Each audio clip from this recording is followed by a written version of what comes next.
En tiedä näkyykö kamerasta mitään tai julkaisenko tätä videota koskaan. On aika hämärä tähän aikaan aamusta. Ja en tiedä valaseeko noin katulamput sen verran. Sääsin tuon kameran tossa ennen kuin pikatielle käännyin. Ja katsotaan nyt sitten näykö mä koko kameran kuvassa vai näkyykö pelkkää hämärää ja näkyykö pelkkää ihan paikan penkki vai mitä näkyy. Mutta tässä valmistellaan töihin. Tosiaan suurin osa työmatkasta ajelen ihan pikatietä pitkin. Mulla on semmonen työmatkaa semmonen reilu 20 kilsaa. Ja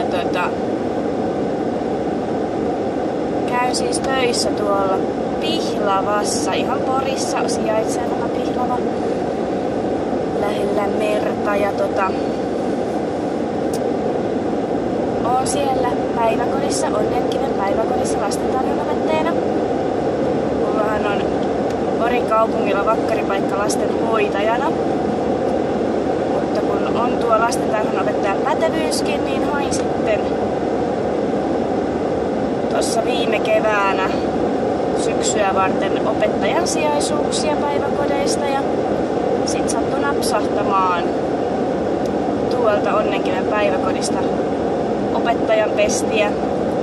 Ja nyt toimin siellä niinku B-työsuhteella sijaistan lastentarhaopettajan paikkaa ja on siinä nyt ainakin sitten toukokuun loppuun tossa paikassa töissä. Että ihan mukavasti on viihtynyt. Meillä on siinä ihan kaikki siinä ryhmässä, missä mä oon töissä, niin uusia työntekijöitä. Siinä ryhmässä uusia työntekijöitä ja ollaan saatu alusta asti sitten aloittaa vähän niin puhtaalta pöydältä kaikki suunnitelmat ja kaikki. Ja on ollut kyllä tosi jees. Toivottu on vähän, että jotain kertoisin töistäkin vähän, että millaista se on, onko se yhtä hulinaa kuin ehkä siellä kotona lasten kanssa. Mä en tietystikään ihan hirveän tarkkaan voi töistäni kertoa, mutta varmaan tässä postauksessa nyt jotain yleispiirteistä tietoa siitä, miten maanantaipäivä on töissä sujunut ja vähän jotain, mitä on puuhailtu, mutta kauhean tarkkaan ei voi tietty kertoa. Sen verran nyt tässä voin kertoa, että se ryhmä, missä mä oon töissä, on semmoinen integroitu pienryhmä.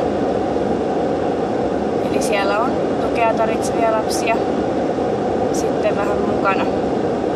Ja meitä on siinä 2 lastentarhanopettajaa ja 1 lastenhoitaja tällä hetkellä.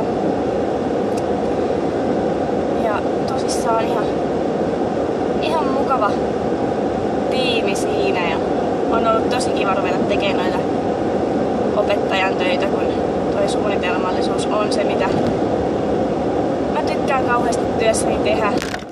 Pääsee vähän enemmän toteuttaa sitä puolta itsestään noissa opettajahommissa kuin lastenhoitajan hommissa. Ja musta rupeskin tossa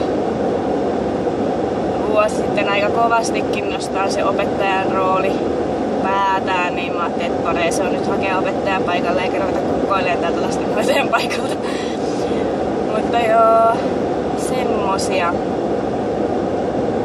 Tässä nyt tosiaan ajellaan. 7:15 alkaa työvuoro, kello on nyt 8 ja pimeää on. Mutta ei ole liukasta eikä ole märkää tällä hetkellä. Mitähän täällä näyttää 2,5 astetta pakkasta kyllä tällä hetkellä olevan. Eli ilma on ihan kiva, aika kuiva ja Poriin harvinaista, että ei nyt niin hirveästi mun mielestä tuullut. Katsotaan sitten, kun mä astun tuolla Pihlavassa ulos autosta, että tuuliko sittenkin. Koska välillä kun aamusta pamauttaa tuolta omasta ulko-ovesta vaan autoon sisään, niin eihän sitä edes tajua kunnolla, millainen keli sitä oli. Mutta taivas näyttää kirkkaalta ja kyllä tää tästä vaikka tulikin vähän huonosti nukuttua, kai se väsy sitten jossain vaiheessa iskee päälle luultavasti. Mutta nyt mä lähden kääntymään tonne Meri-Porin suunnalle. Ajelin kaksi tätä Vaasan tietä.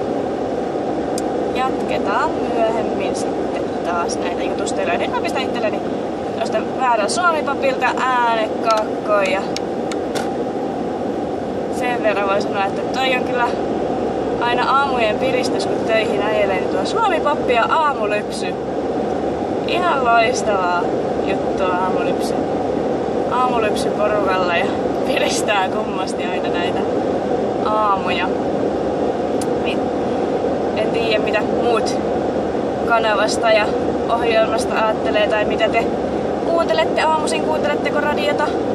Mulla se on aina nää työmatkojen ilot, tuo radion kuunteleminen. En mä sitä kotona oikeastaan kuuntele, mutta aina tälleen autoa ajellessa.